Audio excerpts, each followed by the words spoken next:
আফগানিস্তানের বিপক্ষে নিউজিল্যান্ডের এক লজ্জাজনক হার।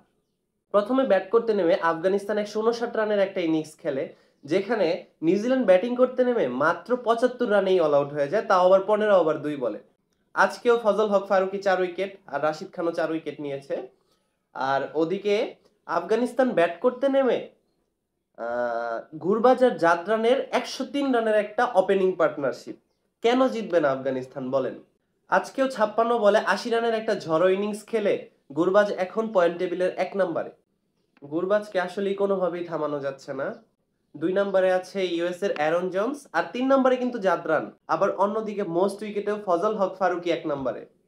এই পর্যন্ত ২ ম্যাচে ৯ উইকেট পাইছে ফজল হক ফারুকী। তো নিউজিল্যান্ড কি আসলে এই হার মেনে নিতে পারতেছে?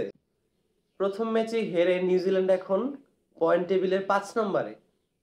আর দুইটির মধ্যে ২টি ম্যাচ জিতে আফগানিস্তান এখন পয়েন্ট টেবিলের ১ নম্বরে। আফগানিস্তানের সেকেন্ড রাউন্ডের যাত্রা প্রায় নিশ্চিত হয়ে গেছে বলা যায়, কারণ ওদের খেলার যে ধারা দেখা যাচ্ছে, নিশ্চিত বোঝাই যাচ্ছে আর ২ ম্যাচের মধ্যে একটা আফগানিস্তান জিতবেই।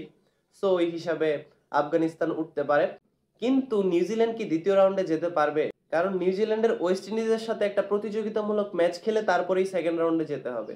ওয়েস্ট ইন্ডিজকে কিন্তু মোটেও ছেড়ে দেওয়ার মতো দল বলা যাবে না, কারণ ওয়েস্ট ইন্ডিজ ভালো একটা ফর্মে আছে। যদিও ওদের বোলিং সাইডটা একটু লো, কিন্তু ওদের ব্যাটসম্যান নিয়ে কোনো কথা বলার নাই আসলে।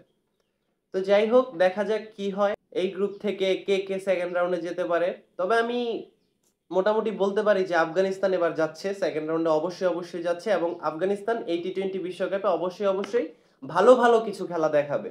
এই আশা রেখে ভিডিওটি শেষ করছি। দেখা হবে আগামী কোনো ভিডিওতে। ততক্ষণ পর্যন্ত সবাই সুস্থ থাকুন, ভালো থাকুন। আর ভিডিওগুলো ভালো লেগে থাকলে অবশ্যই চ্যানেলটি সাবস্ক্রাইব করে যাবেন।